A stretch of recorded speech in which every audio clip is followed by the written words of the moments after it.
A controversy making the rounds ahead of the upcoming G20 summit over the dinner invitation. The debate centers on possible shifting from the English name India to a word dating back to ancient Hindu scriptures, Bharat. But using the word Bharat to refer to the country has already been done on previous occasions. Well, Indian Prime Minister Narendra Modi, for example, has often been referred to as Prime Minister of Bharat in official communications. All right, for more, let's speak now with Prerna Singh. She's a Mahatma Gandhi Associate Professor of Political Science and International Studies at Brown University. Professor Singh, first of all, what's your take on the timing of this name change controversy? And were you surprised by the manner in which it unfolded and generated so much debate? Absolutely. I think it's not just me, but most people have been quite stunned. In a sense, this is not new. So I think it is important to keep in mind that this is not the first time that the regime has stunned Indians. Just a few years ago, all of India woke up to find that most of its currency had turned into useless paper overnight during the demonetization scandal. So these kinds of very abrupt, very sudden, very destabilizing changes are not new. But the change in name, is certainly quite unprecedented and quite a stunner. Professor, the invitations, they're for an event that will be attended by Joe Biden, leaders of France and Japan, to name a few. What message is the BJP trying to send the international community? I think it's important to keep in mind that, of course, the context in which this happened, as you rightly mentioned, is the G20 invite. But as far as I see it, this is much more an inward-facing move that is being played out on a global stage. But the audience for this is really not so much the international arena as much as it is a domestic audience. And I think a few things to keep in mind. I think you rightly pointed out that this is a very old name for India, but it's also not a new name insofar as India has always been referred to also synonymously as Bharat, also Hindustan. When I was growing up in India in the late 1980s, early 90s, there was a very famous campaign by the Congress Prime Minister called Mera Bharat Mahan, which means my India is great. And so on the one hand, the word Bharat has been used by leaders far before the present regime. And it's interesting to keep in mind that the Prime Minister himself, as well as the government, has often used and actually made the word India, which it is now trying to replace, quite prominent. So remember that the election campaign was premised on this idea of India shining. Another big campaign was Make in India to counter Make in China. And so it's important to keep in mind that even as this is being pushed by the present regime with an international audience, the word Bharat has been used by prime ministers and leaders before the present regime, and that the present regime has not been hesitant to use the word India. And so it's an interesting question, which I think is the one that you're asking, which is why do this? And why do this now? And as I said, I think this is less to do with the G20. Of course, that's how it's playing out in terms of the dinner invite, and much more to do with the elections that are around the corner. And Professor, the one criticism by Congress is centered on India being a valuable brand built up over centuries, and it'd be unwise to drop that. If India is to be removed, what would it mean for India's identity on the global stage? And do you see any potential, diplomatic consequences? I think it's a really important question. As I said, to me, the words India and Bharat are not mutually exclusive. In fact, they have been used commonly in the past. So one has to, again, ask, why do this? What are the consequences, certainly on the international stage, but also domestically? Again, the present regime is no stranger to changes in names. It has sought to rename everything from streets to gardens to entire cities. And this has cost the Indian taxpayer millions of dollars, these changes in names. And so in addition to the kind of international stage which you referred to, the question is, well, what will this mean for Indians? Will Will we have to get new currency notes, new maps, new textbooks, new passports, new stamps?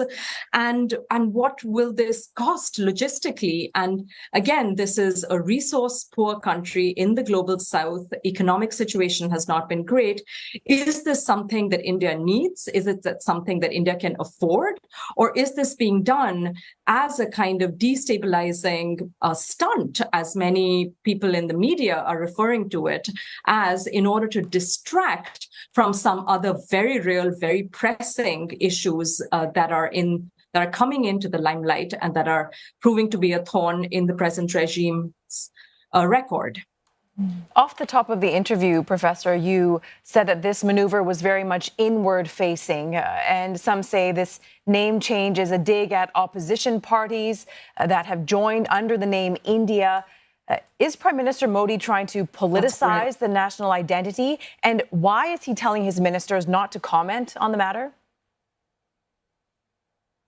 I don't have an answer to that, but I think you're absolutely right in pointing to the fact that as the elections are around the corner, the opposition parties have come together in an unprecedented alliance. This has never quite happened in Indian electoral history before, that all the opposition parties are coming together in this big tent, and they have gone with the acronym India, which is Indian National Development Inclusive Alliance. And so I don't think that it is a coincidence that just as they have come together under this alliance, which can be potentially very threatening for the present government, because they are making the claim that in many instances, it will be a head-to-head contest between one opposition representative and one member of the BJP. And so if you remember, in the previous elections in 2019, a lot of the vote in a first-past-the-post system is split between different opposition candidates. So if this India alliance stays true to what it is attempting, which is actually field just a single opposition candidate to a candidate from the incumbent BJP, that could be a game changer. And I think that the present regime is rightly concerned about that. And so I think in some ways, this is, the Prime Minister is a very charismatic person. He has shown himself to be a real master at the manipulation of names and branding and public relations. His popularity in large part has been based on these kinds of moves. And I think in some ways the kind of India alliance has presented itself as this foil for this idea that the term India, which, as I said, the government has not shied away from previously, to now frame it and brand it as this colonial construct, and then also to kind of associate that with the elitism of the Congress and other opposition parties, and say that Bharat is the kind of indigenous Indian, I dare say, Hindu name for this country, and to frame it in these electoral terms. I think that that's the context in which this is perhaps best understood. And Professor, so how do you see this debate evolving in the coming months, or could there be more of these sort of abrupt changes with about 7 months to go until the 2024 general election? I think you're right in that I think we can unfortunately expect the unexpected in terms of perhaps more of these. We know that some of these are on the cards insofar as there's going to be the inauguration potentially of a big temple in Ayodhya, the birthplace of Ram, which has been a big kind of big mission statement for the present regime. But we know this from watching the government and watching it be in power, that this is a familiar playbook. And so we did not know that it was going to be the name change, but in the past, it's been, again, as I said, not just especially at election time, but not just in election time, these kinds of, the fact that this name change happened through a dinner invite to G20 leaders. India is a parliamentary democracy, and a parliamentary session just concluded, and a special session of parliament has just been called, except that nobody's quite sure what the agenda in that special session is. And so I think a lot of this kind of uncertainty, new things being put on the agenda very quickly, but not even being put on the agenda in terms of being introduced into the parliament or be enacted through the legislature, but through these kinds of indirect kind of surprising ways. So both the kind of unexpectedness, but also the way, the method, the how of how this has happened is not unfamiliar. And I think you're correct in anticipating perhaps a few more of these before Indians take to the polling booths in a few months. Thank you very much for helping us make sense of all this. Professor Prerna Singh, Mahatma Gandhi Associate Professor of Political Science and International Studies at Brown University.